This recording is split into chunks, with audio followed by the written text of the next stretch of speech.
Bonjour à tous, je suis ravie de vous accompagner pour animer cette table ronde d'ouverture. Sans plus tarder, je vous propose une plongée en eau profonde à la découverte de la question qui anime l'édition 2024 de nos assises. Quel sens doit-on accorder à notre travail ? Une question qui surgit au moment de choix importants, mais force est de le constater. Une question qui gagne le terrain des entreprises et les cœurs de tous les actifs français. Comme s'ils redoutaient un jour de perdre cette fameuse envie d'avoir envie qu'avait écrit Goldman il y a 40 ans pour l'icône du rock. Mais au fait, que doit-on légitimement attendre de notre travail ? Quel état des lieux du monde du travail faut-il faire aujourd'hui, en 2024 ? Monde du travail désenchanté ? Analyse, décryptage et sortie de crise tout de suite avec nos 3 invités d'exception. Ensemble, ils vont tenter, chers EDC, de vous donner l'impulsion, l'énergie, le souffle qui, je l'espère, ne vous quittera plus tout au long de ces assises, mais qui surtout, peut-être, vous redonnera l'envie d'avoir envie de réenchanter vos entreprises, votre travail, vos missions, voire même vos équipes.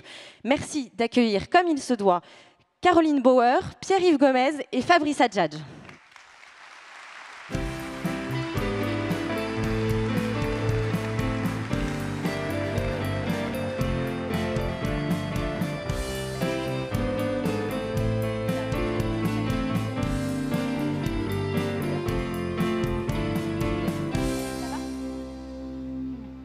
Bienvenue à tous les 3. Merci d'être là. C'est une joie et un honneur pour les équipes EDC de vous accueillir ici à Bordeaux. Merci d'avoir répondu favorablement à notre invitation. Quelques éléments de présentation avant de vous laisser la parole. Je commence avec vous, Caroline Bauer. Bonjour. Bonjour. Vous êtes docteur en théologie protestante et en sciences économiques. Vous enseignez l'éthique théologique et notamment les justifications théologiques du travail à l'Université catholique de Lyon, ainsi que l'éthique à l'Institut théologique de Clermont-Ferrand. Merci d'être avec nous. Bonjour Pierre-Yves Gomez. Bonjour. Vous êtes professeur émérite à l'EM Lyon, économiste, docteur en gestion. Vous avez fondé l'Institut français de gouvernement des entreprises, le groupe de recherche anthropologie chrétienne et entreprise, mais aussi le parcours Zaché. Vous êtes l'auteur d'une quinzaine d'ouvrages, dont Le travail invisible, que le pape François citait l'été dernier dans son message aux entrepreneurs français. Vous intervenez régulièrement dans le débat public et dans les médias, notamment via une chronique dans le journal Le Monde, avec un sujet de prédilection: la place de l'entreprise dans la société. Je précise que l'année prochaine, vous devriez publier un nouvel ouvrage intitulé « Les raisons d'espérer ». La raison. La raison, tout un programme. Merci d'être là. Et enfin, Fabrice Adjadj, bonjour. Bonjour.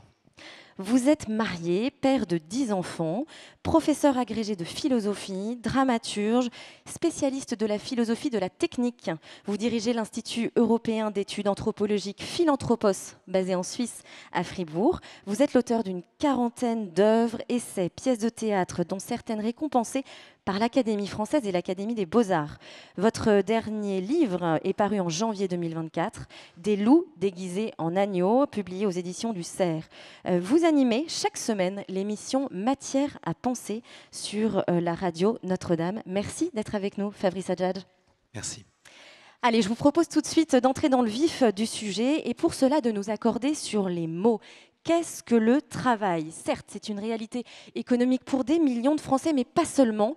Et vous allez nous expliquer pourquoi. Et puis une deuxième question, peut-être un peu naïve, mais si le travail est avant tout le moyen de subvenir à ses besoins élémentaires, est-il vraiment nécessaire de pousser plus loin la question du sens du travail ? Pierre-Yves Gomez, je vous laisse ouvrir le bal des discussions. Le bal. Alors le travail. Bon, c'est vrai que si on passe 2 jours à réfléchir sur le travail, encore faut-il savoir de quoi on parle en économie. Le travail a une définition assez précise. Pour qu'il y ait travail, il faut qu'il y ait la production de quelque chose. Il faut que cette production soit utile à quelqu'un d'autre que soi-même. Et il faut qu'elle s'inscrive dans un projet. Par exemple, si je me rase le matin, je ne travaille pas, mais si je rase quelqu'un, au sens évidemment de... Si je vous rase, ce n'est pas un travail, c'est une faute. Donc un barbier travaille parce que c'est utile à quelqu'un d'autre. Donc il faut qu'il y ait il faut qu'il y ait autrui pour qu'il y ait travail, et il faut qu'il y ait un projet. Donc, premier point, la question du sens du travail n'a pas de sens. Le travail a du sens par définition. Par définition, lorsqu'on travaille, c'est parce qu'on produit du sens. C'est Georges Bataille qui explique ça très bien. Lorsque les premiers, peu importe, l'homme préhistorique, comme on disait à l'école primaire, commence à tailler des pierres, c'est en vue de faire des flèches. Il y a un projet, donc il y a un sens. Le travail a toujours du sens. Et la vraie question, c'est pourquoi nous ne partageons pas le même sens du travail. Donc ça, c'est un premier. Deuxième définition générale, pour cadrer les échanges, le travail exige toujours une dépense d'énergie. Donc il produit quelque chose, mais toujours avec une dépense d'énergie, qu'on appelle un effort si on veut, mais il y a toujours une dépense d'énergie. Et il y a travail lorsqu'il y a un certain équilibre entre la dépense d'énergie, qui n'épuise pas le travailleur, et le résultat. Voilà. Et enfin, pour qu'il y ait travail, il faut qu'il puisse y avoir non-travail. Ça, c'est un point important dans les débats actuels, notamment sur l'intelligence artificielle. Au sens économique, on ne travaille que dans la mesure où on peut ne pas travailler. On peut s'arrêter de travailler. Sans quoi, ce n'est pas du travail. La pluie qui tombe et qui érode une pierre ne travaille pas, parce qu'elle ne peut pas ne pas le faire. Elle est déterminée à le faire. Donc pour qu'il y ait travail, il faut qu'il y ait choix et donc possibilité de ne pas travailler. C'est pourquoi, en termes strictement économiques, on ne peut pas dire qu'une machine travaille, parce qu'elle est déterminée pour faire une activité. Donc quand on dit un peu facilement le travail humain est remplacé par le travail des machines, c'est faux. Le travail humain est diminué parce que les machines augmentent sa productivité. Une machine ne travaille pas. Elle produit, mais elle ne travaille pas. Donc pour qu'il y ait travail, il faut qu'il y ait nécessairement repos. Caroline Bauer, je me tourne vers vous. Quel éclairage la théologie nous apporte-t-elle sur le travail ? Alors, si je réponds à la question, j'en ai pour 2-3 heures. Mais peut-être que je peux recibler par rapport aussi votre question par rapport à la question de la crise de sens du travail. Et c'est vrai que les Écritures, et théologiens et exégètes l'ont souligné depuis longtemps, proposent un sens ou une valeur générale du travail dans lequel le sens peut s'inscrire. Donc un repère de pensée pour pouvoir organiser et penser le sens. Et traditionnellement, cette recherche est en général fondée sur des textes de la Genèse, les premiers textes de la Bible, qui permettent d'accorder une valeur anthropologique au travail. Et il y a 2 grandes lectures connues que vous connaissez probablement tous de la valeur anthropologique du travail. La première qui a dominé jusque dans les années 90 est tirée de Genèse 1 et de l'ordre que Dieu donne à l'humain de dominer et de soumettre la terre. Et cette interprétation a donné sens à la responsabilité humaine d'œuvrer pour organiser la création.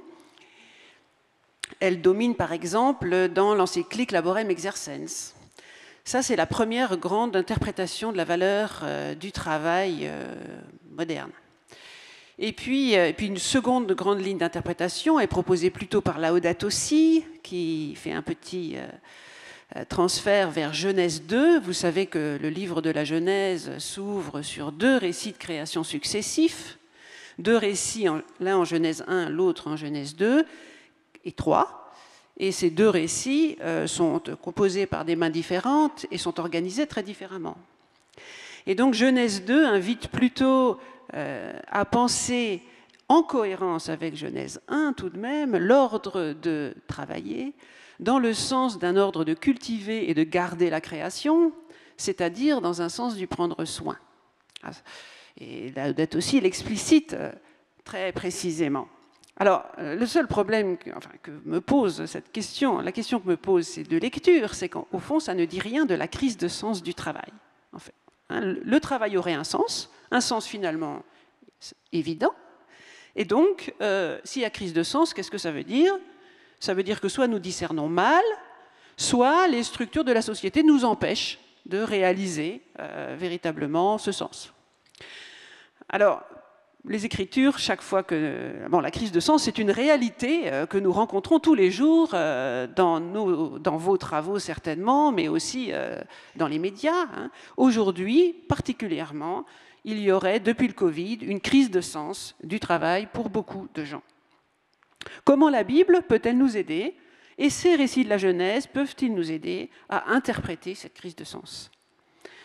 Alors, une proposition qu'on peut faire, c'est de relire Genèse 2:3, le deuxième récit, alors en poussant encore le curseur davantage, en se centrant sur Genèse 2:3, ce récit de la création où, eh bien, le sens du travail qui est proposé, si on relit précisément, est un sens dialectique du travail. Le travail est en fait aussi la mise en œuvre d'une contradiction. Le travail est crise de sens. Et à ce moment-là, on peut aussi comprendre la crise de sens comme attachée en fait au travail. Alors le travail a peut-être un sens évident, mais en réalité, c'est sous la forme d'une crise, si l'on suit mon interprétation de Genèse 2, que ce sens émerge. C'est-à-dire, Caroline Bauer, un paradoxe qui est intrinsèque à la notion même de travail. Si, voilà. Alors, pourquoi un paradoxe? C'est qu'il y a deux réalités contradictoires dans le travail. La première réalité, c'est que le travail est créateur. Et le travail humain est incroyablement créateur. Au début de ce récit, le premier verset de ce deuxième récit de création commence par ceci. Le jour où Dieu fit le ciel et la terre, il n'y avait pas d'arbres, parce que Dieu n'avait pas fait pleuvoir, et il n'y avait pas d'homme pour cultiver la terre. Il n'y avait pas d'homme, et Dieu ne pouvait donc pas achever la création. C'est quand même incroyable de penser ça. C'est-à-dire que le travail de l'homme était nécessaire au travail de Dieu. Ça dit le caractère fondamental de la création nécessaire que représente le travail de l'homme. Et puis, que fait l'homme? Que fait Dieu tout de suite après? Il se met au travail. Et dans le texte, Dieu se met à modeler la terre. Il fait l'homme, en fait. Il insuffle. Il plante un jardin, il fait germer, donc il utilise les mots du travail humain, il se calque sur le travail humain pour commencer la création. Mais il ne la finit pas. Il place l'homme dans le jardin en lui disant « va, cultive et garde ». Mais la création n'est pas achevée, puisqu'après il fera encore les animaux. L'homme, que fait-il? Le texte ne dit rien à ce moment-là. C'est Dieu qui reprend l'initiative, constatant un manque. Constatant un manque, c'est-à-dire que Dieu dit « il n'est pas bon que l'homme soit seul ». Et donc, il va créer les animaux. Mais ensuite, il ne va pas les créer entièrement. Il les crée et il les montre à l'homme pour que l'homme les nomme. Là encore, Dieu a besoin de l'homme. C'est comme un ballon de rugby qui se passe de main en main, cette création, dans ce deuxième récit, où la création du jardin s'opère par une alternance entre le travail de Dieu et le travail de l'homme. Et ensuite, Dieu va reprendre encore la main parce qu'il constate encore un manque. L'homme n'a pas encore l'aide qui lui est accordée. Et il crée la femme. On voit que cette dimension créative du travail est une dimension qui est un partenariat avec Dieu, où le travail de Dieu est à l'image du travail de l'homme, et elle est extrêmement positive. De quoi enchanter le travail. Donc ça, c'est la version positive du travail. Mais en même temps, le travail contient une dimension négative. C'est que dans ce jardin, dès le début, est présent le manque, la possibilité de la transgression, la vulnérabilité humaine, et peut-être même la vulnérabilité de Dieu. La présence d'un serpent qui va introduire le mal, sans que l'on sache vraiment pourquoi. Dans ce jardin même, avant le péché, le travail s'élabore dans une contradiction du travail, dans une résistance de la matière, dans une résistance des relations à l'autre, dans une difficulté, dans un risque de transgression qui aura effectivement lieu. Et en fait, si l'on regarde les occurrences du mot cultiver dans le texte de Genèse 3, lorsque l'homme va enfin pouvoir se mettre au travail et à cultiver, c'est tout à la fin du récit, c'est qu'une fois qu'il aura effectivement transgressé. Donc on voit bien que la réalité du mal est présente avec cette réalité de la création. Le travail est donc vraiment dialectique. C'est une crise de sens en tant que telle de travailler. Merci Caroline Bauer. Fabrice Adjadj, je me tourne vers vous. À quoi la philosophie élargit-elle la notion de travail? Est-ce que toute tâche accomplie n'est-elle pas un travail dès lors qu'elle est utile, comme le disait Pierre-Yves Gomez? Je voudrais évidemment songer à la famille, mais aussi au tissu associatif. Et puis aussi un mot sur la notion d'enchantement, qui est le thème de ces assises. Existe-t-il un travail enchanteur si on sait que finalement le travail est avant tout dialectique de puissance créatrice et de vulnérabilité humaine? Oui, merci. C'est difficile de parler après Pierre-Yves Gomez qui a l'intelligence du travail bien au-delà de moi, et puis après une référence aussi haute que celle de la Bible. Alors je me suis dit, qu'est-ce que j'allais prendre? Eh bien, j'ai pensé à Walt Disney. Ça me va très bien personnellement. Oui, alors j'aurais pu prendre Walt Disney comme exemple de travail apparemment enchanté qui a conquis l'imaginaire des enfants. Enfin, maintenant il y a les mangas. Mais j'ai pensé à deux moments célèbres dans l'œuvre de Walt Disney liés à l'enchantement du travail, à savoir L'apprenti sorcier et Blanche-Neige. Alors, dans L'apprenti sorcier, ce sont deux passages avec deux manières d'enchanter le travail et qui concernent d'ailleurs le travail le plus élémentaire, c'est-à-dire nettoyer. Il n'y a pas vraiment de production, enfin c'est un service d'effacement. On nettoie la maison, on fait la vaisselle, on passe le balai, bien sûr. Vous vous souvenez de L'apprenti sorcier, mais c'est aussi le cas pour Blanche-Neige. Alors, dans L'apprenti sorcier, enchanter le travail, c'est pour celui qui est le serviteur du maître, vous savez, et qui reçoit l'ordre de balayer, aller voir le grimoire du maître et essayer de trouver un enchantement, justement, qui lui épargnera cette tâche ingrate et qui fera marcher tout seul les balais et les seaux. Alors il enchante le travail, ça veut dire, pour lui, enchanter le travail, ça veut dire refuser cette peine, peut-être cette crise ou cette vulnérabilité du travail, et de déléguer cela à un dispositif automatique. C'est ce dont parlait justement Pierre-Yves au début. Donc l'enchantement serait dans une sorte d'automation où il y aurait quelque chose qui marche tout seul et nous serions en position de chef d'orchestre, mais un chef d'orchestre qui ne rencontre aucune résistance. Voilà, ce serait ça le travail enchanté. Enfin, un manager qui n'a plus à manager ou à ménager plutôt des personnes, mais qui commande à des automates. C'est le rêve d'avoir des employés qui sont finalement analogues à des automates ou à des canetons qui suivent partout leur maman. Et vous voyez très vite, c'est un enchantement qui tourne au désenchantement. On le voit dans L'apprenti sorcier. Alors, non seulement parce que la machine s'emballe, mais parce qu'on a refusé d'obéir à l'ordre du réel. Parce qu'on est face à un monde sans résistance, justement, sans crise, sans la résistance de la matière et sans la rencontre de l'autre avec sa liberté, avec sa mauvaise volonté peut-être. Donc vous voyez, on découvre à ce moment-là que la question de l'enchantement, ce n'est pas la question de se débarrasser de la pénibilité du travail, ni même de se débarrasser de la possibilité d'une crise du travail.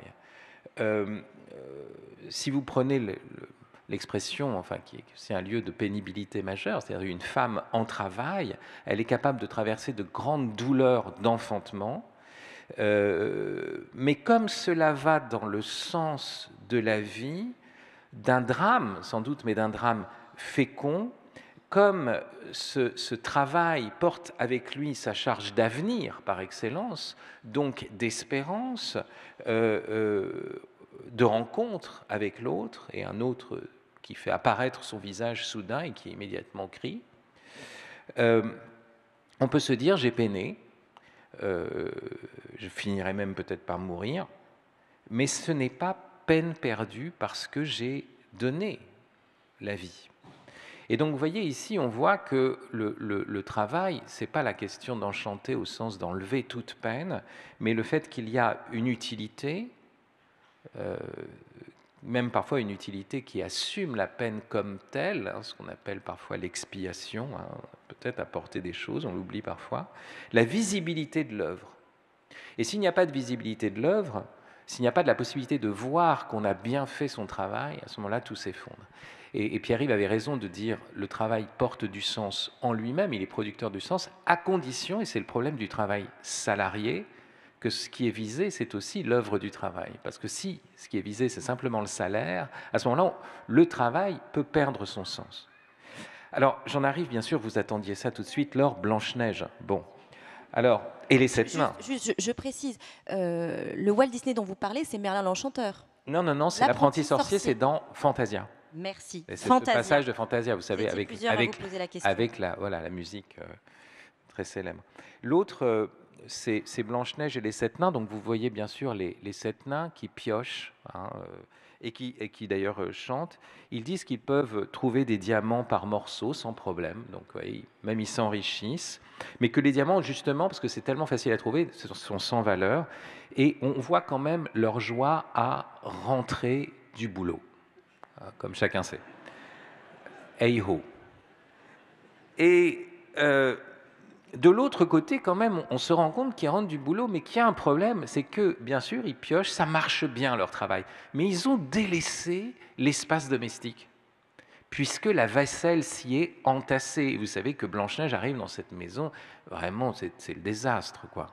Et là, elle va se mettre au travail domestique, non salarié, bien sûr, et on voit que ces nains, ces 7 nains qui vivent ensemble, entre nains, il n'y a pas de femmes chez eux, il n'y a pas d'enfants, la vaisselle sale s'est accumulée, et quand Blanche-Neige arrive, elle se met à chanter, et elle chante bien sûr, ça c'est l'enchantement du travail, siffler en travaillant. Vous vous souvenez de ce chant très célèbre, qui a des paroles dignes de considération. It won't take long when there's a song. Ça ne prend pas trop de temps quand il y a une chanson, donc elle chante là. A song to help you set the pace. Vous voyez, une chanson qui vous permet de vous mettre dans le rythme. On est vraiment dans la logique de la work song, du chant de travail traditionnel.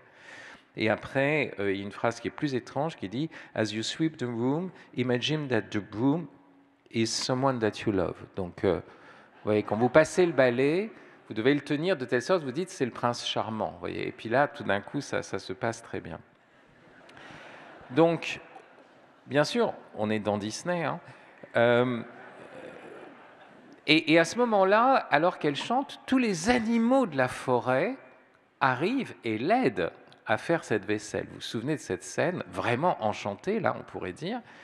Donc, vous avez beaucoup à penser ici, pas seulement la dimension écologique, parce que tous les animaux sont là, vous l'avez vu, et la question du label vert de l'entreprise.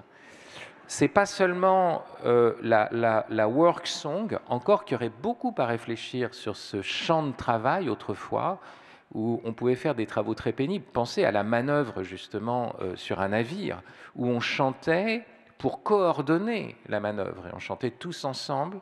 Et vous voyez, un travail enchanté supposerait un travail dont le geste puisse s'inscrire dans un rythme collectif. Ça suppose à la fois un caractère organique, rythmique du travail et communautaire. Et ça, ce serait ça, un travail qui est en lien avec une work song. Mais là, il y a aussi une écologie au sens où l'entreprise, pour ne pas se changer en emprise, doit reconnaître qu'elle s'insère dans quelque chose de plus vaste et qui la dépasse. J'ai toujours une inquiétude avec les entrepreneurs et dirigeants chrétiens. Parfois, il y a eu des slogans, mettre la personne au centre, etc. Enchanter le travail de telle sorte qu'il devienne le lieu d'épanouissement de la personne, en faire même une sorte de merveille complètement hypnotique. Eh bien, il y a d'autres lieux que le travail, que le lieu de travail. Et il faut penser l'endroit où ce lieu s'insère. Il y a la famille, il y a le village ou le quartier, il y a l'Église. On travaille pour. Et on est capable de supporter des travaux pénibles et même avec moins de sens si l'on sait que cela sert le reste aussi. Alors, c'est cela ce que je voulais dire en premier lieu, c'est parce que ces autres lieux aussi sont négligés, parce que la vaisselle sale est en tas, et il n'y a même pas de vaisselle sale parce qu'on a du prêt à manger dans des emballages plastiques qu'on jette, ce qui est pire encore. C'est aussi cette question de la dégradation de l'environnement du travail. Vous voyez, de même qu'aujourd'hui on demande à l'école de faire ce que doit faire la famille et l'Église, et ça lui est impossible. On risque de demander à l'entreprise ce qu'elle ne peut donner sans se fausser mortellement. Que le travail devienne une fête. Bon, voilà, parce qu'il n'y a plus de fête. Et d'ailleurs, les fêtes ressemblent à des usines, vous voyez, après, voilà, oui, dans des techno-rave parties. Non, enchanter le travail pour ne pas voir le désenchantement général qui conduit notre monde, et vous le savez très bien, non plus à chercher des raisons de vivre, de continuer à donner la vie, mais à chercher des droits de mourir et de faire mourir. Vous voyez, ce serait une erreur de croire que tout se joue du côté seulement du travail en entreprise. Et donc, il faut vraiment que l'entreprise soit un vrai lieu de production où l'on voit son travail bien fait. Et l'image que je vois, bien sûr, c'est bien sûr le travail paysan. C'est pas pour rien qu'aujourd'hui on a à y réfléchir. Mais la fête des moissons, vous voyez, on a travaillé, on a sauvé la récolte, c'était un dur labeur, mais on a vu le fruit, on sait que ça sert à nourrir, et après le village se rassemble, et après on va avoir un prêtre qui va bénir et célébrer, vous voyez, dans une fête des moissons, et là, vous avez ce chant qui jaillit depuis le travail, mais vers autre chose encore, ce chant et ces actions de grâce. Merci Fabrice Adjadj. Je voudrais...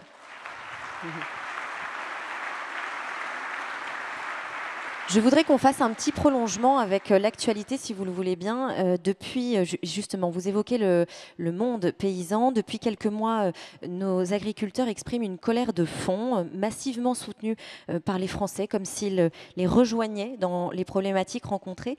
Sans aller dans l'analyse politique, selon vous, que dit ce grand mouvement de notre rapport au travail ? Vous disiez la première souffrance au travail, finalement, c'est de ne pas pouvoir bien le faire. Que dit, selon vous, ce grand mouvement de ce rapport au travail déséquilibré peut-être ? Aristote disait et tout le monde romain d'ailleurs pensait que le seul travail même qui était digne même d'un aristocrate, c'était le travail de la terre, curieusement, parce que ce travail, pour différentes raisons, assure la subsistance, mais Aristote dit que c'est la première justice, parce qu'on a besoin de nourrir sa famille, de nourrir des populations. Et donc, on savait que le travail, la paysannerie et l'agriculture étaient le fondement de l'économie. Aujourd'hui, on croit, et c'est lié au développement d'une économie monétaire notamment, mais aujourd'hui, on pense que c'est la finance qui est le fondement de l'économie. Et donc ce retournement déjà est problématique. Il faut se souvenir que nous avons des corps et que d'abord nous avons besoin de manger et réapprendre le mystère du repas, qui est d'ailleurs aussi le mystère du Shabbat, du fruit du travail, qui permet cette table où l'on se rassemble, où l'on vit une convivialité et on peut parler de l'œuvre du Seigneur dans notre vie ensemble. Vous voyez ? Et donc ça c'est fondé sur l'agriculture. Et ça on l'a complètement oublié. Et bien sûr, ce qui s'est passé aussi, c'est qu'on a perdu même l'agriculteur, qui est devenu souvent un exploitant agricole. Ici, on est dans un lieu un peu particulier. On a parlé des vignes, bien sûr, mais c'est quand même des conditions agraires encore à l'ancienne, souvent. Mais aujourd'hui, on est dans un tracteur, on a des jeunes qui sont dans des tracteurs, qui ont leurs écouteurs, qui écoutent de la musique à fond. Les espaces sont immenses. Et donc, on est dans quelque chose où même l'agriculteur n'a plus de rapport vraiment à sa terre. Et il est pris dans un schéma, comme on dit, très, très éloigné, très technocratique, non seulement par la machine, mais par les exigences, bien sûr, européennes et par la concurrence mondiale. Et donc, se souvenir que la paysannerie est le fondement de l'économie et avoir un respect immense pour les paysans par lesquels nous adviennent les nourritures, plus que, bah oui, plus que peut-être pour les philosophes même.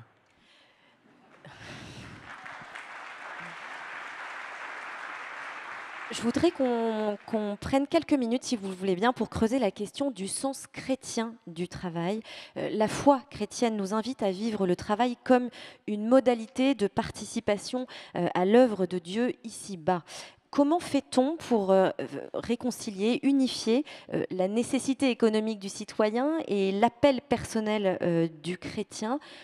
Caroline Bauer, le sens chrétien du travail au quotidien.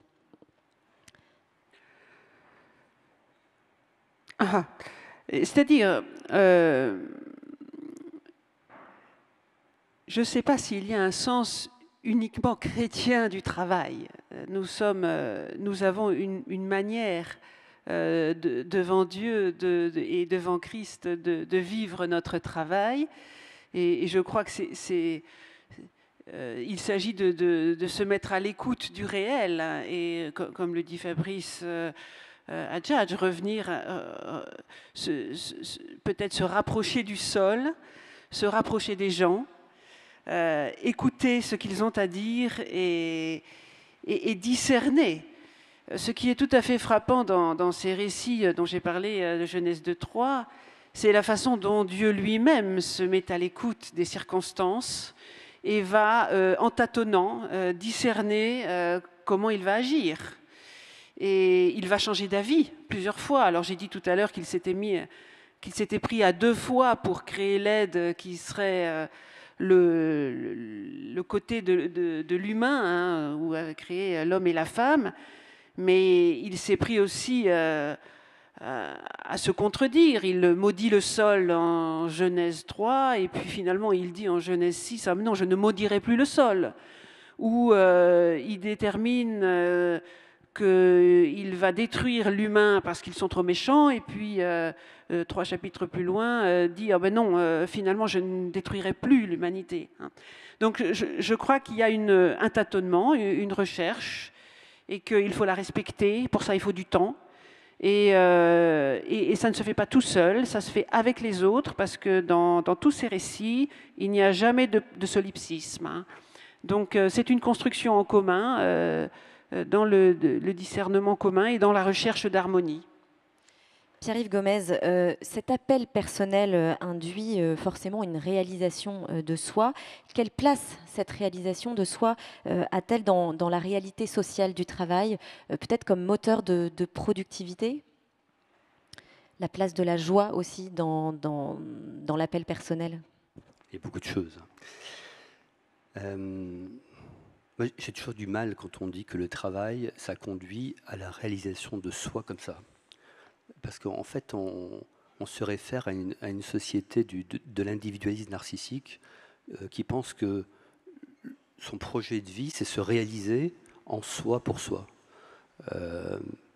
C'est Chesterton qui disait que le fou, c'est celui qui croit en lui. Le fou, c'est celui qui croit en lui. Parce qu'en fait, lorsqu'on est sain d'esprit, c'est à travers les autres qu'on peut croire en soi. Il en est de même pour le travail. Le travail, c'est d'abord un geste collectif. C'est d'abord un geste social. C'est d'abord une intégration dans une société avec d'autres. On ne travaille jamais seul. Jamais seul. On travaille, je l'ai dit tout à l'heure, c'est utile, et dans un cadre de travail. Donc le travail, c'est un moment de socialisation très important. Et s'il y a une crise du travail, en tout cas une crise du sens du travail, comme je l'ai dit, il ne peut pas y avoir une crise du sens du travail en lui-même. C'est une crise du sens du travail collectif. C'est qu'on ne dit pas ensemble, on ne dit pas ce que signifie le travail ensemble dans les entreprises, mais ailleurs d'ailleurs. Mais en particulier ici les entreprises. Ici, je rebondis sur ce qu'a dit Fabrice tout à l'heure. On parle ici du travail dans les entreprises, mais c'est une partie du travail. Hein. il y a aussi le travail domestique, le travail associatif, le travail politique, le travail du client. Il y a énormément de formes de travail. Et quand on n'a pas compris ça, on croit que les collaborateurs, ils ne travaillent que dans l'entreprise. Mais non, ils travaillent aussi beaucoup ailleurs. Et le travail dans l'entreprise, c'est une forme de leur travail. On pourrait y revenir tout à l'heure quand on parlera de pourquoi il y a eu cette évolution. Donc, dans toutes ces formes de travail, il y a du collectif. Dans la famille, il y a du collectif. Dans l'associatif, il y a du collectif. Dans le travail du client, il y a du collectif. Et dans le travail en entreprise, il y a du collectif. La crise principale, c'est la crise du sens collectif du travail. On ne travaille pas bien ensemble. Moi, je vous donne un texte de référence, Terre des Hommes de Saint-Exupéry. Et vraiment, je vous engage à lire Terre des Hommes et à en faire votre bréviaire, si je puis prononcer ce mot ici. Terre des Hommes, donc vous savez, c'est Saint-Exupéry qui parle de son expérience d'aviateur, et il parle du travail de personnes qui œuvrent dans des conditions épouvantables. Ils traversent l'Atlantique, c'est les premiers à traverser le désert d'abord, puis l'Atlantique, pour quelque chose qui paraît dérisoire, porter du courrier. Ils jouent leur vie pour porter du courrier. Donc vous avez les magnifiques profils de Mermoz et de Guillaumet. Et ces personnes, vraiment, je vous invite à lire ce livre, notamment le chapitre 2 de Terre des Hommes, ils sont enthousiasmés par le travail. Enthousiasmés par le travail. J'emploie ce mot, avec théos au milieu, enthousiasmés. Pourquoi? Parce qu'ils travaillent ensemble, parce qu'ils sont solidaires, parce qu'ils sont en équipe, parce qu'ils produisent quelque chose ensemble, parce qu'il y a quelque chose de sublime dans ce qu'ils font. Quelque chose de sublime. Et s'il y a une crise du travail en entreprise, c'est qu'il n'y a plus de sublime. Il n'y a plus de sublime ensemble. On fait rien de sublime. Et on va encourager le narcissisme. Alors, tu t'épanouis? Alors, tu es bien au travail? On s'écoute un peu trop, en fait. Alors, tu as ton bonheur au travail, toi? Et on croit que ça, c'est servir précisément le bonheur au travail de la personne. Alors que si à la même personne, on dit ensemble, on a un projet, on y va. Enfin, pour avoir vécu personnellement des dizaines d'expériences de ce type en entreprise, c'est ça qui embarque. C'est ça qui fait l'enthousiasme ou l'émerveillement ou... quel est le mot ici? Réenchantement. Alors, voilà, l'enchantement, je sais pas, l'enchantement, parce qu'il y a un chant. Et un chant, c'est collectif. Voilà. Les nains, ils chantent ensemble, même pour revenir du travail. Donc, vous voyez, ce qui manque, enfin plutôt, pour rebondir et pour conclure cette question, arrêtons de nous centrer sur le nombril du travailleur en pensant que c'est ça qui va lui apporter son énergie et son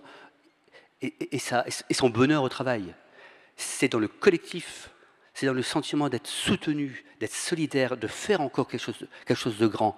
Être responsable, c'est sentir, en posant sa pierre, que l'on contribue à bâtir le monde. Saint-Exupéry, chapitre 2 de Terre des Hommes.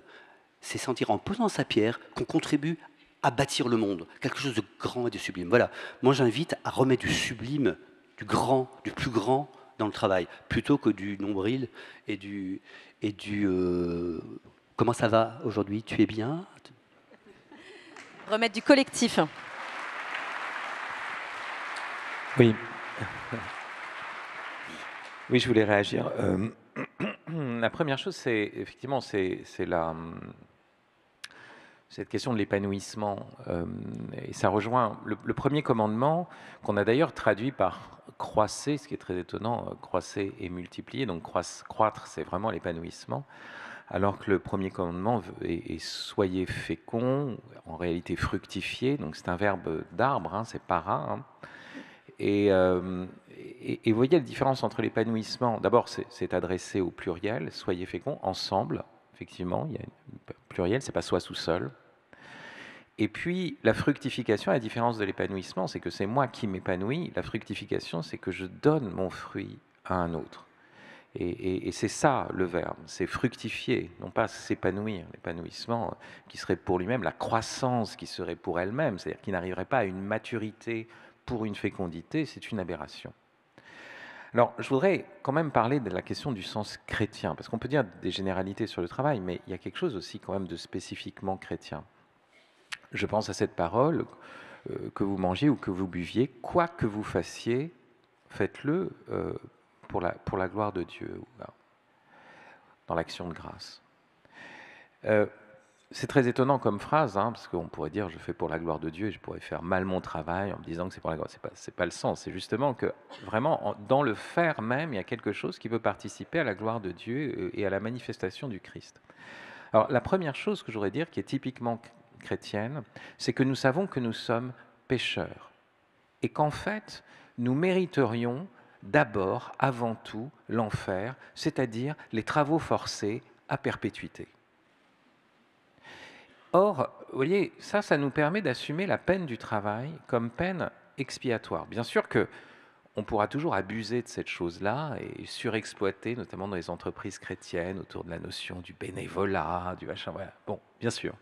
Mais il faut quand même reconnaître que c'est une dimension fondamentale, typiquement chrétienne, et que si nous perdons de vue cela, c'est-à-dire qu'on se dit « Ah, c'est pénible, ah, c'est dur, c'est pour moi. Ah, j'ai pas envie, c'est pour moi. » Vous voyez, ça c'est une manière typiquement chrétienne. Voilà, c'est ça. Alors, première chose, je vais dire, parce qu'il faut dire le spécifique. La deuxième chose, c'est que nous travaillons avec d'autres et que le cœur de notre vie, c'est l'amour du prochain et cet émerveillement devant les visages des personnes avec qui il nous est donné de travailler. Vous savez, c'est pas, quand on parle du don, c'est pas l'idée qu'il y aurait de l'échange d'abord et puis après, on doit rajouter du don, on doit injecter du don dans les... Non, le fait de pouvoir échanger les uns avec les autres, c'est un don. C'est déjà un don premier. Et le don d'être ensemble pour faire quelque chose, ça, nous le voyons parce que nous voyons ça oui, comme une grâce, comme le fait que le monde n'a pas sa consistance en lui-même, mais qu'il a été voulu par amour et qu'il a été donné. Et donc ça aussi, c'est lié à une théologie de la création et de la rédemption. Et puis, le dernier point, c'est vrai, je comprends ce que tu dis, Pierre-Yves, sur le sublime de Terre des hommes. En même temps, il y a eu des guerres, il y a une conscience de la finitude du monde aujourd'hui. Il n'y a plus les grandes utopies du travail. Il y a eu une grande utopie du travail qui était l'utopie marxiste, où l'homme se réalisait collectivement par ce travail dans une entreprise sublime avec l'œil luisant de l'ouvrier Stakhanov sur ses performances et sa productivité et tout cela. Tout ça s'est effondré. Et d'une manière générale, même l'autre aspect, la réalisation du monde libéral face au bloc soviétique, qui lui aussi, ça aussi s'est effondré. Les espoirs mondains, les grandes utopies du travail se sont effondrés. Nous sommes dans une situation aussi, non pas de crise sans précédent seulement, mais aussi dans un imaginaire qui est lié à l'extinction. Le déclassement de l'Europe, mais aussi la possibilité l'extinction de l'espèce humaine possible et même réelle, en tout cas à longue échéance, à horizon mondain. Donc, on va ensemble bâtir le monde. Oui, mais si ce monde est en train justement de dépérir, que veut dire bâtir le monde dans cet horizon-là? Et c'est pour cela que de plus en plus, il n'y aura pas un sens chrétien du travail qui doit s'ajouter à un travail. C'est que désormais, le travail va être de plus en plus suspendu au sens chrétien, c'est-à-dire à l'espérance théologale. Pourquoi nous cultivons et nous gardons le jardin alors que nous savons que le jardin, de toute façon, la planète va s'éteindre à un moment donné. Bon. Mais pourquoi est-ce que nous le faisons? Parce que c'est notre mission, parce que c'est ça, être en lien avec la vie éternelle du Créateur qui donne sans compter. Et donc c'est à partir de cette espérance du royaume qui est déjà maintenant dans la vie de la charité, et pas à partir des lendemains qui chantent, que nous nous mettons à travailler, et que nous continuons à soutenir ce monde alors même que des forces sont en train de le faire disparaître. Alors, et donc, l'espérance théologale devient de plus en plus décisive au sein du travail. Je rebondis à mon ami Fabrice. On a plein de discussions en privé, donc on va l'avoir en public. Ça va être une scène de ménage. Non, mais tu vas voir, mais tu vas me retrouver là. Et puis, oui, ceux qui me connaissent.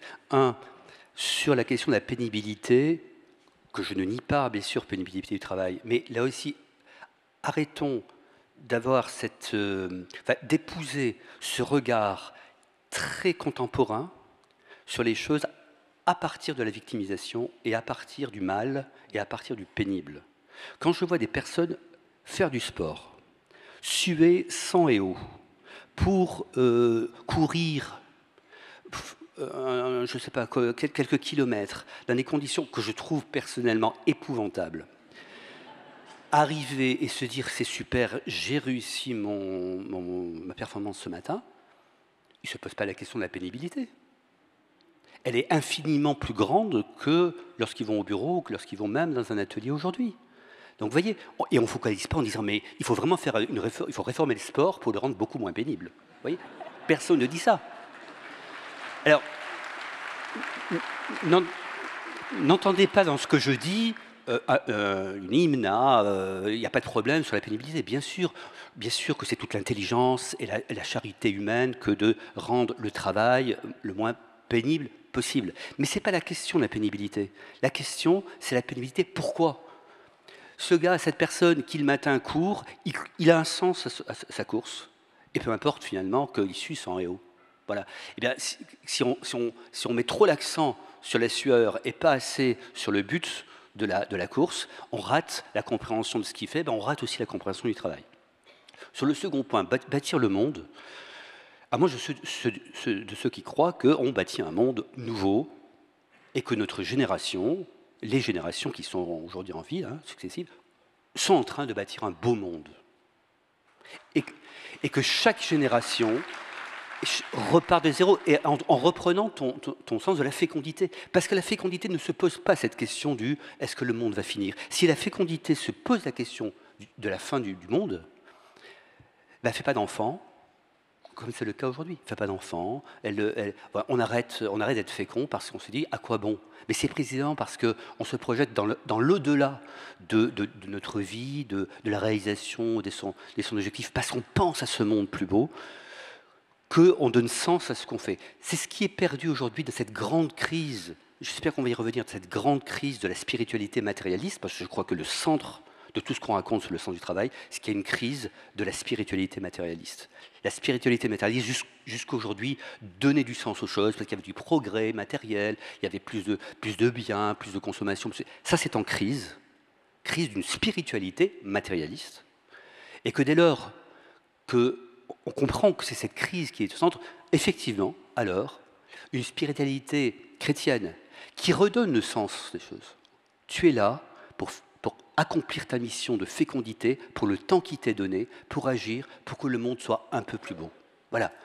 Si nous sommes, nous, chrétiens, acteurs, auteurs de ce discours, acteurs pour l'accomplir, je crois que, pour notre génération, on dit un peu ce que le monde attend de nous. Je voudrais qu'on passe de façon un peu plus pratique et concrète sur les causes du désenchantement du travail. Dans l'actualité, justement, Jean-Dominique Sénard, ancien patron de Michelin et actuel président de Renault Group, signait il y a 3 semaines dans le Figaro une tribune où il s'alarme de la baisse de l'engagement des Français au travail. Donné à l'appui, il explique ce phénomène par un manque cruel de respect, d'écoute et de reconnaissance. Ce désengagement est-il l'un des signes du désenchantement du monde du travail? Pourquoi? Alors vous évoquiez la perte de sens commun, vous évoquiez également la crise de spiritualité. Très concrètement, dites-nous en plus sur comment se manifeste ce désenchantement aussi dans l'entreprise. Comment il se manifeste? Oui. Par la grève. Parce vous savez que le taux de grève a très fortement diminué depuis les années 90.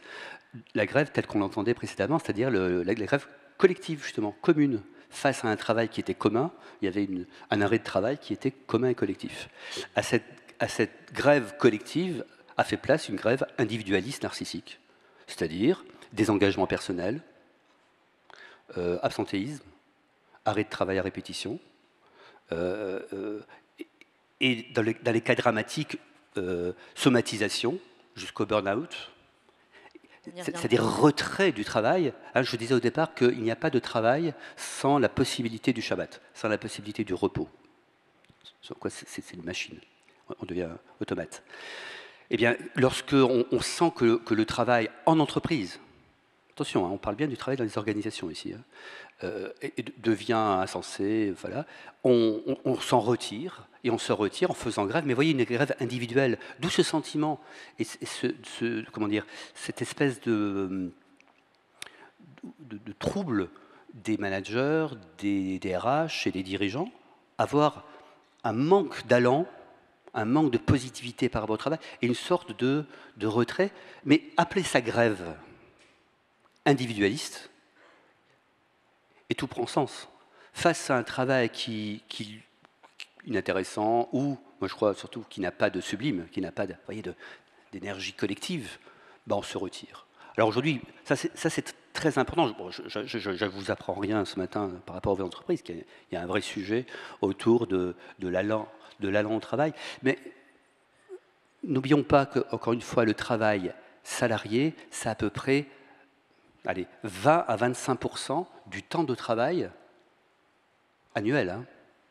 Le reste du travail, c'est le travail familial, c'est le travail associatif, c'est le travail politique, c'est le travail du consommateur. Il y a d'autres formes de travail. Donc on ne peut pas dire que les personnes veulent moins travailler. Disons, elles sont moins sûres que ce qui les anime, au sens qui leur donne une âme, ça se passe dans l'entreprise. Mais elles vont trouver ailleurs des sources d'enthousiasme dans le travail. Donc attention à ça. Regardez ce qui les anime.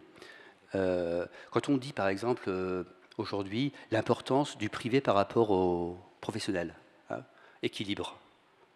On se dit, c'est quoi? C'est l'amour de la famille contre l'amour du travail. Non, c'est qu'il y a aussi un gros travail familial, il y a un gros travail à faire pour les enfants, parce qu'il n'y a pas de structure, etc. Et que donc ce travail, on a envie de bien l'accomplir. Moi j'entends, y compris des jeunes et des jeunes hommes, avant c'était les jeunes femmes qui le disaient, aujourd'hui c'est les jeunes hommes qui disent, moi je ne veux pas que déléguer mon travail de père à d'autres. Donc vous voyez, c'est pas loisir ou travail, c'est des formes de travail différentes. Et il faut regarder cet ensemble. Donc si en entreprise, je reviens à ma clé de lecture de ce matin, si en entreprise on ne crée pas ce sublime et ce sentiment que c'est là que se crée le monde, c'est normal qu'on va chercher ailleurs et qu'on se désengage de l'entreprise. Caroline Bauer, comment constatez-vous ce désenchantement du monde du travail? Le désenchantement du travail, il passe par une critique sociale que je trouve très positive personnellement, qui vient aussi d'un certain nombre de philosophes comme l'école de Francfort ou comme Elizabeth Anderson aux États-Unis, qui vont critiquer aussi les rapports de domination au travail et la manière dont on inscrit des relations dans la gratuité et dans la réciprocité. Toute la question de comment on intègre dans les processus de collaboration une véritable coopération qui comporte une dimension de gratuité. Et je crois que c'est une critique qui va impacter la réflexion sur l'entreprise fortement. Et Axel Honneth, qui a pris la suite de Jürgen Habermas à la direction de l'école de Francfort, pose la question ainsi, il dit comment poser les conditions ou comment penser les conditions pour que le travailleur en entreprise puisse se penser aussi en même temps comme un citoyen. C'est-à-dire qu'il y ait un élargissement des sphères. On ne soit pas simplement dans une sphère de travail dont on sort à un moment donné pour rentrer dans une sphère de la famille, dans une sphère de l'activité différenciée, mais que l'on puisse ensemble avoir une cohérence de pensée des sphères. Et si l'on réfléchit effectivement à quelles conditions un travailleur pourrait en même temps se sentir citoyen, c'est-à-dire coopérateur d'une pensée commune, élaborateur d'une pensée commune en entreprise, il y a effectivement un vrai champ qui me semble positif et utile pour retrouver un sens du travail global de l'existence. En fait, pour animer notre vie, on n'a pas seulement besoin d'un sens animé dans l'entreprise, mais on a besoin de pouvoir animer une cohérence d'ensemble. Vous connaissez cette image peut-être du théologien Dietrich Bonhoeffer qui parlait de polyphonie de la vie. Et décrivait la vie comme une articulation de différentes mélodies qui jouaient ensemble et qui s'articulaient sur une mélodie de basse, souvent basse, de valeur longue, qui s'appelle le cantus firmus. Et c'est lorsque les mélodies s'articulent et sont harmonisées sur le cantus firmus, qui est la foi en Jésus-Christ pour lui et pour nous, eh bien, alors la vie est complète, dit-il dans cette lettre qu'il écrit à son ami. Donc il y a certainement une recherche sur les liens et sur la coopération qui est nécessaire aujourd'hui. Fabrice Adjadj, vous souhaitiez réagir? Oui. J'ai une petite question à rajouter suite à votre réaction. Pas du tout? Si, non, ok, bon, merci. Si vous voulez. Juste pour nous aider à comprendre aussi comment la crise anthropologique, sous ses différents aspects, ne participe-t-elle pas, enfin, comment est-elle à l'origine de ce désenchantement? Vous nous invitez souvent à réfléchir sous les différents aspects de cette crise anthropologique. Oui, enfin, j'essaie de penser à la crise anthropologique justement à partir d'un point que je voulais aborder, parce que qui reste complètement comme un angle mort. Bon, on peut critiquer l'individualisme, bien sûr, on peut critiquer la domination, on peut réfléchir à ce problème d'engagement dans les organisations, mais en réalité, j'ai l'impression que le problème de l'engagement est un problème beaucoup plus vaste, qui ne concerne pas simplement le travail. Les gens ne sont plus engagés dans leur propre vie. Il y a un désengagement généralisé qui touche toutes les sphères. Et c'est pas comme si on délaissait le travail pour se réaliser soi-même ailleurs. En fait, non, il y a même une déréalisation généralisée. Alors à quoi ça tient? Parce que quand on pense à ces questions, moi j'essaye de les penser aussi dans le contexte contemporain. Donc quand j'ai parlé de ce problème majeur de la possibilité de l'extinction, c'est par rapport à une conscience contemporaine et nouvelle et qui est advenue. Mais il y a un autre aspect qui est fondamental, c'est le rôle des smartphones, des appareils. Moi, je vois le désengagement des élèves. On pourrait dire, bah, c'est simplement parce qu'ils sont individualistes et narcissiques, c'est des ados.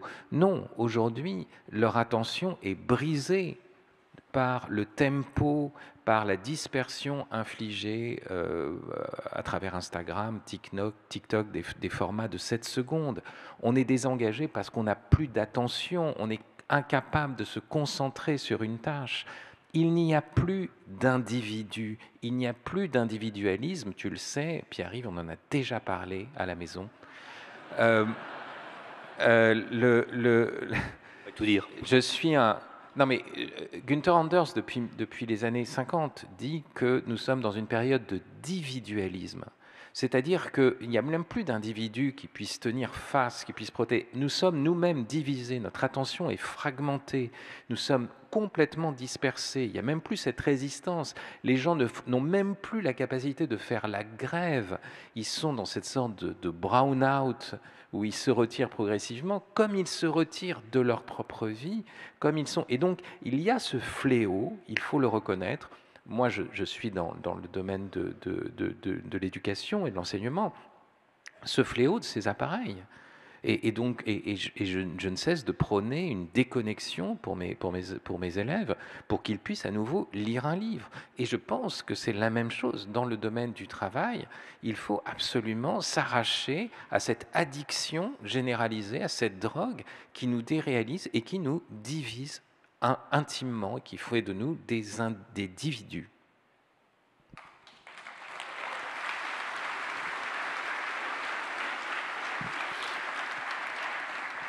Et il y a aussi ces jeunes qui s'engagent pour des causes. Il y a ce désir de transformer l'environnement, d'agir pour une planète plus ceci.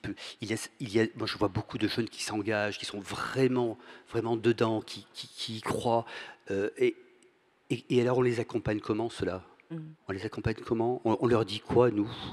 On leur dit, nous les entreprises, on est là pour produire, ou on dit, nous, précisément, parce que nous sommes chrétiens, non seulement on comprend votre désir d'un monde meilleur, mais on le sert. On le sert. Moi, je suis épaté par le fait que les dirigeants chrétiens s'emparent si peu de la question écologique. Parce que là, il y a un lieu où on peut vraiment dire, nous agissons pour le monde, nous tournons l'intérêt commun vers quelque chose qui nous dépasse et qui est sublime, avec toutes les nuances, etc. Je ne parle pas du normatif, je parle vraiment de ce regard porté sur plus grand que le travail ici, plus grand que l'entreprise là, plus grand que le secteur économique. Notre monde, le monde qui nous a été confié. Là, amis chrétiens, nous avons une chance historique, c'est que ce qui enthousiasme ces jeunes-là, c'est justement quelque chose qu'on connaît bien.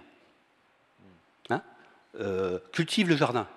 Ça, on sait faire depuis Genèse 2. Ça fait un bon moment. On sait faire, c'est le cœur même de notre rapport au monde. Et que nous, on ne s'empare pas de ça. Qu'on n'en fasse pas justement le cœur de ce que un entrepreneur et dirigeant chrétien a à dire au monde. Je suis quand même un peu étonné qu'on ne le fasse pas. On a un avantage concurrentiel incroyable. On le fait depuis des siècles et on ne met pas ça en premier pour attirer, pour enthousiasmer, vous voyez. Bon. Donc tout ça pour dire qu'il y a aussi des engagements.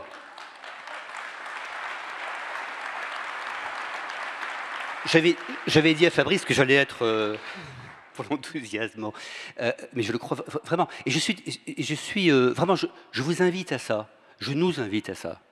On a un moment historique, saisissons-le, on a des bons textes, lisons-les, travaillons. Caroline. Merci Pierre-Yves. Et moi, je voudrais réagir en tant que mère de famille. Hein, et je voudrais dire combien, pour moi, l'entreprise peut être un lieu formidable pour les jeunes pour justement leur apprendre et les inviter à coopérer et à construire et à pouvoir inventer un monde nouveau. La maison commune, hein, si on suit cette interprétation de Genèse 2 et sa dimension créatrice du travail, c'est bâtir la maison commune. Mais venez chercher nos jeunes quand ils ont 16 ans et qui passent des heures sur les écrans, venez les chercher pour qu'ils fassent quelque chose de concret avec vous et ils seront ravis. Je pense qu'ils apprendront à vivre en même temps parce qu'il y a aussi un système aujourd'hui qui pousse les jeunes à faire des études assez longues où il y a des creux de temps très longs et ils ne supportent plus le vide. Et chaque fois qu'il y a un vide dans l'emploi du temps, c'est l'écran qui prend la suite. Et l'écran, c'est des sollicitations qui viennent de l'extérieur et qui les laissent passifs. Et donc, en grande partie, en fait, il y a aussi un moment où ils peuvent être actifs avec l'écran. Je ne suis pas complètement négative sur l'écran. Mais je trouve que là, il y a en entreprise un tel potentiel de coopération et de fabrication ensemble qu'il faut pouvoir jeter des ponts entre l'entreprise et la jeunesse au moment où ils sont encore à l'école. Justement, on va rebondir sur cette jeunesse qui introduit, mine de rien, un nouveau rapport au travail. Ce nouveau rapport qui a surgi dans les entreprises, qui est là, il peut déstabiliser parfois avec cette jeune génération qui n'hésite pas à casser les codes du marché de l'emploi. Que dit cette nouvelle culture? Mais surtout, Pierre-Yves Gomez, que donne-t-elle à penser ou à transformer pour l'entreprise, cette nouvelle culture? Il y a deux idées reçues largement répandues. Celle que vous disiez, les jeunes sont désengagés. Vrai, faux, vous nous avez dit que vous, en tout cas, vous n'y croyez pas. Et la deuxième idée reçue, celle l'idée d'une grande démission aussi qui aurait suivi le Covid à l'image des États-Unis. Je me permets de vous poser la question très simplement, vrai, faux? Les jeunes, la première c'est les jeunes. Les jeunes sont désengagés. Sont désengagés. Il n'y a pas que les jeunes qui sont désengagés d'abord, si tant est qu'il y a des engagements, on l'a déjà dit tout à l'heure, mais si on veut dire que les jeunes sont désengagés parce que le matin, quand ils se lèvent, ils disent « Ouais, on va augmenter les bidas aujourd'hui, c'est super », alors là, ils sont désengagés, oui. Mais il n'y a pas que les jeunes. Il y a une volonté de travailler autrement, peut-être? Il y a une volonté de participer. Alors, il y a une volonté, il y a tout dans les jeunes, évidemment, les jeunes. Mais pour ceux qui nous intéressent, qui sont le fer de lance, qui produisent de l'énergie de la jeunesse, je crois qu'ils sont engagés pour... J'aime bien ce que vous avez dit là. Ils veulent qu'on leur montre, nous les plus âgés, quelque chose à faire ensemble, quoi. Quelque chose de beau à faire ensemble, un monde meilleur à faire ensemble. Ils ont envie de ça. Ils n'ont pas envie nécessairement qu'on leur regarde le nombril ou qu'on leur dise de toute façon tout est foutu. Ils ont envie qu'on leur dise ensemble on va bâtir quelque chose. Si on leur dit ça, moi dans mon expérience et d'entreprise et avec mes jeunes, mes étudiants, je vois bien que l'énergie est énorme. C'est énorme. Donc est-ce qu'ils sont plus désengagés? Je dirais, qu'est-ce qu'on fait pour les engager? Regardons honnêtement, qu'est-ce qu'on leur dit? Et si vous étiez, vous, jeune à sa place, le discours qu'on énonce, est-ce que ça vous donne envie de vous engager? Si vous, vous dites, ouais, ça me donne une super envie, là, ce que je dis, vraiment, je me demande pourquoi ils ne me suivent pas. Bon, on peut se poser la question. Mais est-ce que notre discours économique, il n'est pas un peu tellement, encore une fois, manquant de cette poésie du monde, voyez, cette énergie pour le monde? Donc, ils sont désengagés si on ne leur offre pas des lieux d'engagement. Les engagements, je crois, encore une fois, c'est un engagement pour un monde plus beau, et qui passe aujourd'hui par le récit écologique. Tu disais, Fabrice, qu'il n'y avait pas de grand récit. Il y a quand même le grand récit écologique, qui charrie plein de choses, plein de désirs, plein de... Non, engagé. Ensuite, le deuxième, c'était sur le deuxième lieu commun. Le deuxième lieu commun, la grande démission qui aurait suivi après le Covid, que certains médias ont tenté de... Oui, alors c'est vrai, on ne va pas dire, quand on regarde les chiffres, c'est vrai qu'il y a une certaine démission, mais dont on a déjà parlé. C'est-à-dire que le rapport à une entreprise qui serait précisément le lieu du collectif, où on se sent tellement bien, tellement sécurisé aussi, hein, mais tellement énergétisé qu'on a envie d'y rester, ça été remis en cause. Il faut aussi, là l'économiste parle, il faut aussi mettre ça sur le compte du fait que le marché du travail est favorable aujourd'hui aux demandeurs, hein. Il est favorable aux salariés. Donc il est plus facile effectivement de changer de poste qu'il y a 30 ans. Donc. Il y a une nouvelle façon de démissionner quand même, un peu du jour au lendemain. Ah bah ça, il y a une nouvelle façon. Je ne sais pas si vous le vivez, moi je le vois dans des entreprises dans lesquelles je suis au conseil d'administration. Vous avez le salarié qui vous dit au revoir le vendredi et qui ne vient pas le lundi. C'est-à-dire qu'il y a une façon très narcissique. C'est vrai qu'il n'y a plus d'individualisme au sens, on va rediscuter de ça, mais il y a un narcissisme très narcissique. Le week-end, quelque chose m'est arrivé. Voilà, je ne suis pas engagé, mais je ne suis pas engagé dans le mariage, je ne suis pas engagé dans plein de choses, dans la politique, je ne suis pas engagé dans rien, donc je ne suis pas engagé dans l'entreprise. C'est vrai qu'il y a une crise, tu as raison en fait, il y a une crise de l'engagement au sens de l'engagement long. Voilà, donc l'entreprise c'est quand même un contrat long, c'est un contrat qui suppose qu'on reste longtemps. Et ici, note de bas de page, est-ce qu'on n'a pas été aussi responsable, dirigeant, est-ce qu'on n'a pas été responsable de ça, de cette mentalité, lorsque pendant des années on a répété, vous savez, il faut tourner, hein, il faut surtout aller voir ailleurs, il faut surtout être agile, hein, ne pas vous incruster quelque part, bouger, bah oui, les gens sont mis à bouger, à ne pas s'incruster, et puis donc à devenir infidèles. Très bien, on va devoir terminer notre séquence.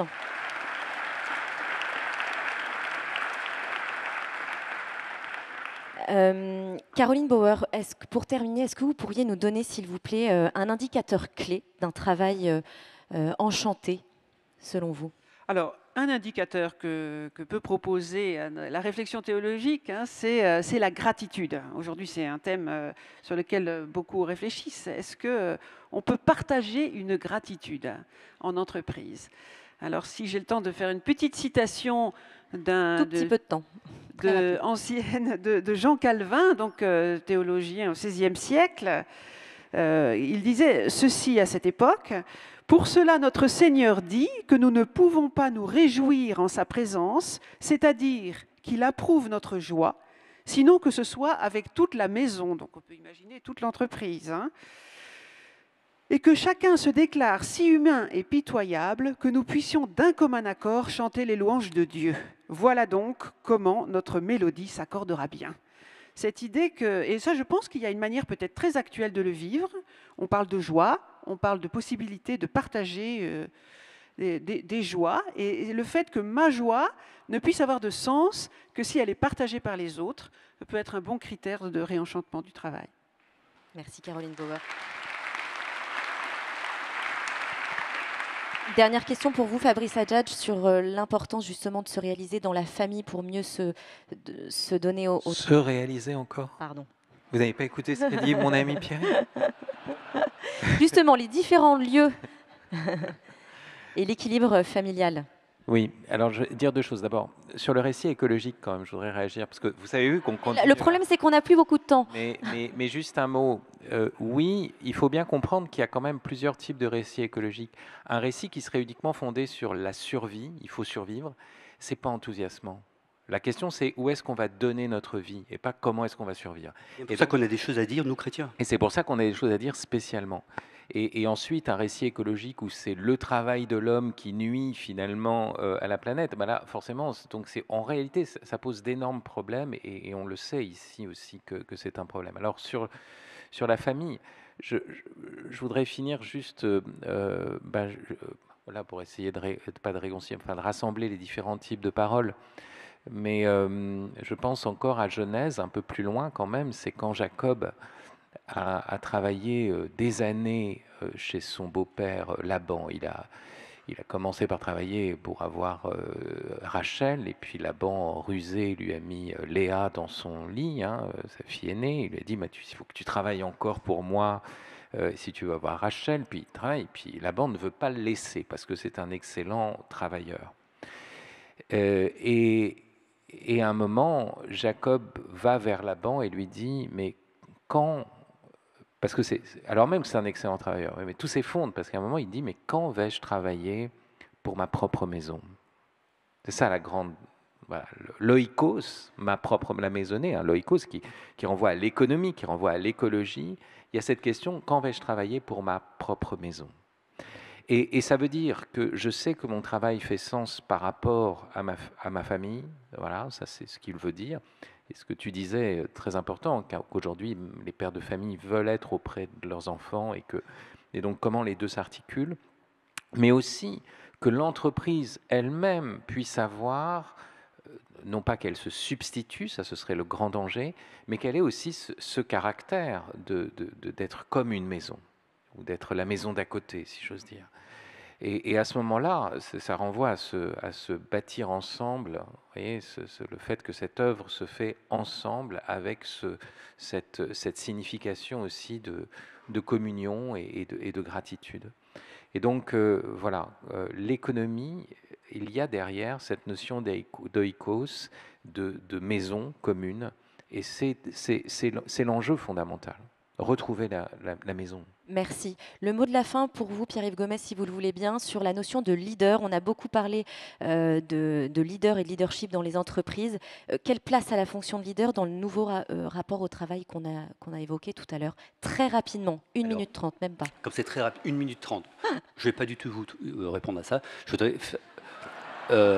résumer, moi aussi essayer de rassembler, en tout cas moi ce que j'ai entendu de mes amis. Ne nous laissons, pour plagier le pape François, ne nous laissons pas voler l'enthousiasme, et notamment écologique. Ne nous laissons pas voler ça par d'autres. Nous avons des choses à dire, à faire, pour attirer, pour refaire de l'entreprise un lieu enthousiasmant, parce qu'on participe à quelque chose de plus grand. Et deux, une manière, ça peut répondre aux leaders, ça peut répondre aux leaders. Je vais reciter Saint-Exupéry, c'est un moment que j'aime beaucoup dans Terre des Hommes, quand vous savez ce fameux « être responsable, c'est », j'aime beaucoup cette phrase. Être responsable, c'est se réjouir de la victoire qu'ont remportée les camarades. Être responsable, c'est se réjouir de la victoire qu'ont remportée les camarades. Quand on commence à se réjouir de la victoire des autres dans notre communauté, alors je crois qu'on a vraiment réenthousiasmé notre être ensemble dans le travail. Merci beaucoup à tous les trois. C'est la fin de cette première table ronde.